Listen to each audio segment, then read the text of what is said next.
Hey, it's Sean Michael Byer, the Guerrilla Culinarian, coming to you from Portsmouth, Rhode Island.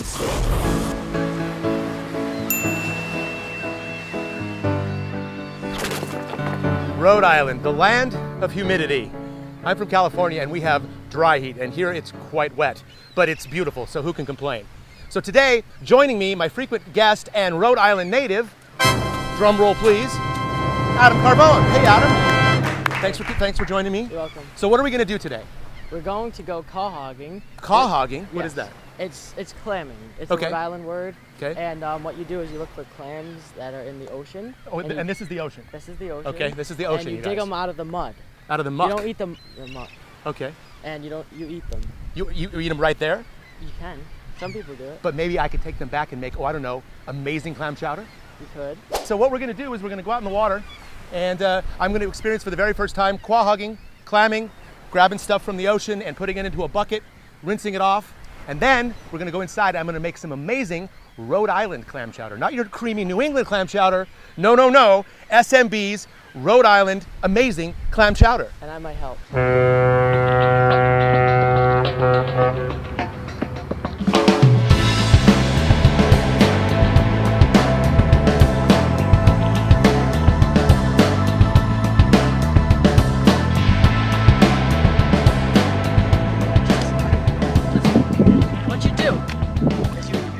Try to find this little part of it sticking out, and that's what you feel for. Right. And then what you do is you just kind of stick your head under it. So they're buried. They're buried partway down. They're buried because they. All right. So I'm going to attempt to get my first quahog. Wish me luck. See, the problem is we're in the deep water. It's high tide, so it's going to be tough to get them. Usually you can just kind of squat. There we go. You did it. With a little guidance from the Digster. That's right. Wait, I got one. Wait, look. Good, try it. This is what we got so far, and I got a big conch. found my first one. Explain it. I made a method up, right? You take somebody, you hold them down to the bottom, like kind of like step on them, and then you go around under the surface and just like kind of like go to crab. Well, it's because it's high. It's kind of the tide is coming in, so you're kind of buoyant, especially me, because I'm naturally buoyant. No. If I flail, that means I'm drowning. Okay, here we go. I don't care really.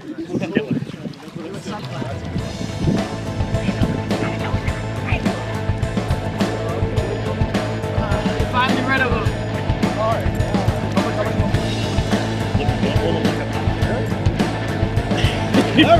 Success! No way. Here we go. Yeah. This is the hazards of quahogging.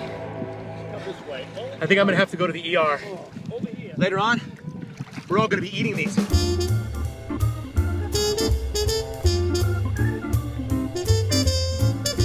All right, so we made it safely back from Portsmouth, where we did our clamming, our quahogging, if you will. Well, sort of safely. And I did use sunscreen, go figure. Anyway, so Adam, this is, I'm sorry, this is Adam's friend Dick. Yeah, this is Dick. This is the Dickster. He's kind enough to let us use his kitchen facility here to do our cooking today. And he's a shucking away. Meanwhile, Adam, tell me, we got 3 different sizes here. What's up? Right here, the biggest one, you have the quahog. Uh-huh. This one is a cherry stone, and this is a little neck. So what's the basic difference? Okay, in this one, like most people like to use them as steamers. You put them in, you boil them, and wait till they open. Just eat them like that. These ones you make a Rhode Island special here called a stuffy, and you stuff it up with like breadcrumbs, onion, a whole bunch of things, and you put it all together and you put it back into the shell. And a lot of people like putting these ones on the grill. But as far as chowder goes, they're all good for chowder. And that's what we're doing. Here's one I had just chopped open, Uh-huh. and we're going to use it, of course, in our broth.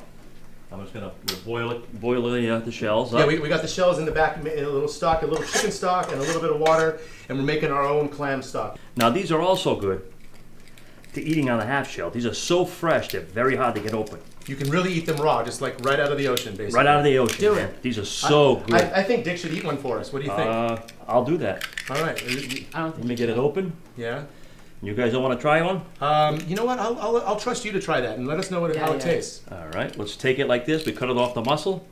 Yeah. Yeah, well, we just... My father says it's like better than candy.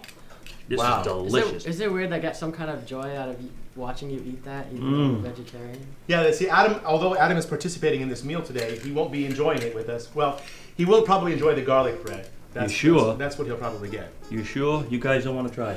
You know, I can do oysters, but I don't know how I feel about clams. I think you should do it. It's your show. It's your show. If you want to do it, you can. If you don't want to, John, it's up to you. It's just completely loose. It's not Completely loose, stick. ready to suck it down. No, they're good. It's not bad. Not bad. Good. I've got my trustworthy sous chef here, Evan. Say hi to everybody, Evan. Hello. Evan's going to help me prepare the meal for you today. He's cutting up some tricolored new potatoes. They're really, really nice in the chowder. They get really tender. They add it, and then you mash up a few of them to thicken the chowder.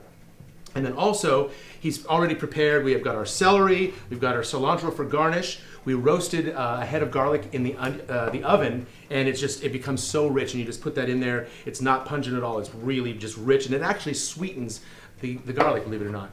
And then a bunch of chopped onions, and of course some fresh thyme. I'm going to add a little bit more protein to this, and we're going to put in some apple chicken sausage and roast those in the pan. Really adds a nice flavor. It's mild. It's not a spicy or very overpowering, because you don't want to overpower the star of the show, which is the clams. Did I mention that it's ungodly humid here in Rhode Island? Yes, and we have to turn off the fan so we can shoot.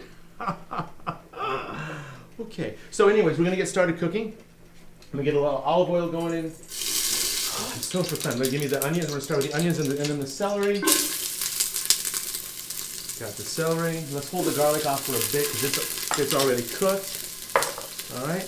Get my spoon going on this. And this is just going to be the base for our chowder. And this is a clear chowder. This isn't a creamy chowder like normal New England chowder. This is a Rhode Island-style clear chowder with my own spin. You want to get the onions so they're a little bit translucent, and then get the celery, get the release of the flavors, and then we're going to add in the sausage. What you want to do is you want to cook all of this stuff first. This is the base of your broth or your soup, or chowder in this case. So you want to cook all that stuff first. Then you add in the liquids, the stock and all that. But you put the clams in at the very end for only 5-6 minutes, because they cook really fast. All seafood cooks fast. Shrimp, anything like that. If you cook it the entire duration, it's going to be rubber. And it's going to be no good. So, and we don't like rubber, do we? No. Do you like rubber? No. Okay, he doesn't like rubber. All right, Evan, let's go ahead and do the potatoes here. Okay.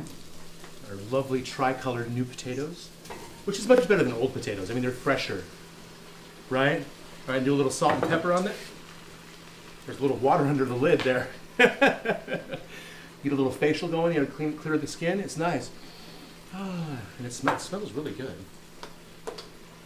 So you get a little salt and pepper. You want to salt and season every step of the way. We'll do another round or two of salt and pepper as we go. You don't put a lot, you just layer it, and it really deepens the flavors. So I'm going to give that a good healthy stir.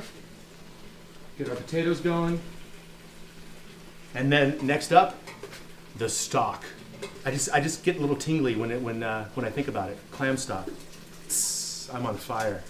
And then Evan's just going to pour that carefully into our stock pot. And then we strained the actual clams that Dick shucked, that put in here in the bowl here. We strain those, and that gives us our fresh clam juice, which is amazing. This is going to be the base to our chowder. We're going to let that cook and get everything tender, the potatoes, the sausage. It smells amazing. Oh, and I'm also going to make my bangin' garlic cheesy bread, which I've done on a previous episode of the Guerrilla Culinarian. Yes, that's right. Bangin' cheesy, no BS garlic bread. And then the last few minutes, we'll add in the clams, cook those real quick, garnish it, and then we're going to dine. Looks good. It's probably pretty hot. Tell me some of this. Wow. Delicious. It's hot. Very. The garlic bread's good. Thank you, Adam. Can I have a piece of no BS garlic bread? No BS. You can't say bullshit, though. No, I know, I already made the mistake. Whoops, sorry, Thank said you. it. Yes. And you guys, take the garlic bread and go like this. There's nothing you can do. I had an amazing time in Rhode Island. Made some great new friends, saw some beautiful countryside, and I went quahogging. I mean, how cool is that? I want to thank my co-host, Adam Carbone, my sous chef, Evan Lewis, the Dickster, and all my new friends for helping to make this happen. You guys are awesome. We're going to go quahogging, which is a Rhode Island word for clamming. I'll probably put what it means across the screen yeah, right here. Right there. Little graphic. Right here? Yeah, it'll be. Okay. Did I spell it right? So for this recipe and any of my other Guerrilla Culinarian concoctions, try saying that 3 times fast. Guerrilla culinary concoctions, Guerrilla Culinarian concoctions, Guerrilla Culinarian concoctions. Thank you. Thank you. Log on to youtube.com or ifood.tv/Guerrilla Culinarian, and I'll see ya. Live long and prosper. So what is quahogging? Quahogging, well, you going? It's quahogging or quahogging? Quahogging. Isn't it spelled with a Q? You? Q-U, yeah. Okay, you graduated high school, right?